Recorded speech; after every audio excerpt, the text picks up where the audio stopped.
So बरेच patient हा प्रश्न विचारतात की मायग्रेन ऑरा म्हणजे काय.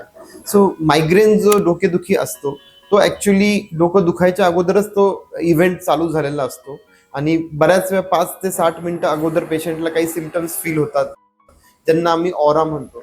त्या सिमटम्समध्ये लक्षणांमध्ये सगळ्यात कॉमनली असतं व्हिज्युअल ऑरा. व्हिज्युअल ऑरा म्हणजे त्यात पेशंटला असे ब्लॅक अँड व्हाईट स्पॉट्स दिसतात, फ्लॅशिंग लाईट दिसतात, असे जॉमेट्रिक पॅटर्न्स वगैरे दिसतात किंवा अंधाऱ्या येतात डोळ्यासमोर, याला व्हिज्युअल ऑरा म्हणतात. काही पेशंट्सला सेन्सरी ऑरा म्हणजे त्यांना चेहऱ्याला किंवा हाताला एका साईडला मुंग्या आल्यासारखं किंवा सुन्न पडल्यासारखं जाणवतं.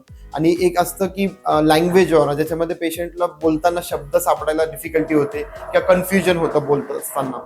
हे सगळे सिमटम्स यामुळे मायग्रेनमध्ये होतात आणि प्रत्येक वेळेस मायग्रेन होतो त्यावेळेस हे होईलच असं नाही. So aura is not there with all the attacks of migraine, पण ज्या पेशंटला होतो त्यांना 5 पैकी एकदा तरी ऑरा सिमटम होतात.